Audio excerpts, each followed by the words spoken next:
Paul and Luna, isinapubliko ang video ni na Bossing Vic Soto at Atasha Mulak, galit na galit. Isang nakakagulantang na revelasyon ang ibinunyag kamakailan ni Pauline Luna, asawa ng komedyante at TV host na si Vic Soto. Sa isang hindi inaasahang IG Live, inilabas ni Pauline ang isang video na agad naging viral sa social media. Ang naturang video, isang candid moment kung saan kitang-kita ang tila paglalambingan ni na Bossing Vic at Atasha Mulak, ang anak ni na Aga Mulak at Charlene Gonzalez. Ayon sa mga netizen na naka-screen record agad ng nasabing live, tila hindi ito simpleng video lamang ng isang pagkikita. Kitang-kita raw ang paghawak ni Vic sa braso ni Atasha, sabay ng isang mapang-akit na ngiti, habang si Atasha naman ay tila may pagkailang ngunit ngiting-ngiti. Kasabay nito ay ang matinis na boses ni Pauline sa background, na tila hindi na napigil ang magsalita. Ito ba ang dahilan kung bakit late ka umuuwi, Bossing?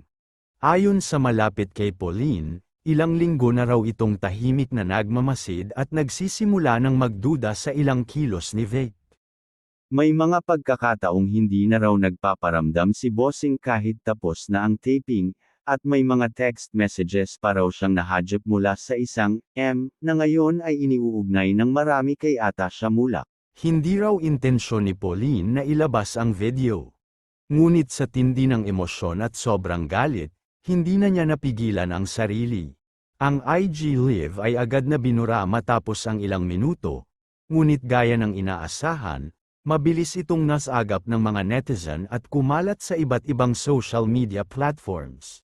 Agad namang nagsalita si Charlene Gonzalez, ina ni Atasha.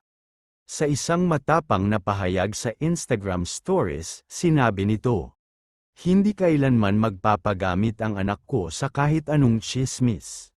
She was raised with values. Let us not tolerate malicious insinuations just for clout. Pauline, I hope you find peace." Dahil dito, lalong uminit ang diskusyon online. May mga nagsasabing tila may pruweba si Pauline sa kanyang mga ipinakita, ngunit mayroon din namang naniniwala na maaaring mali ang interpretasyon niya sa nakita. Sa kabila ng lahat ng ingay, nananatiling tikom ang bibig ni Vic Soto. Walang kahit isang pahayag mula sa kanyang kampo, walang social media update, at hindi rin ito nagpapakita sa mga live appearances ng Eat Bulaga. Ayon sa mga insider, labis daw ang tensyon ngayon sa kanilang tahanan at sinusubukan pa rin itong ayusin ng pribado. Ang social media ngayon ay tila nahati, may mga Team Pauline na sumusuporta sa pagiging vocal ng aktres at sinasabing may karapatan siyang magalit kung may pagkukulang si Vic. Mayroon ding Team Atasha, na sinasabing unfair ang pagdawit sa dalaga sa isyu dahil wala namang malinaw na basehan. Hanggang ngayon, usap-usapan pa rin kung scripted ba ang video, may malalim bang dahilan sa galit ni Pauline, o isa lang ba itong malaking hindi pagkakaintindihan. Ngunit sa mundo ng showbiz, ang bawat galaw ay sinusuri, bawat salita ay may bigat, at bawat katahimikan ay maaaring mas malakas pa sa anumang sigaw.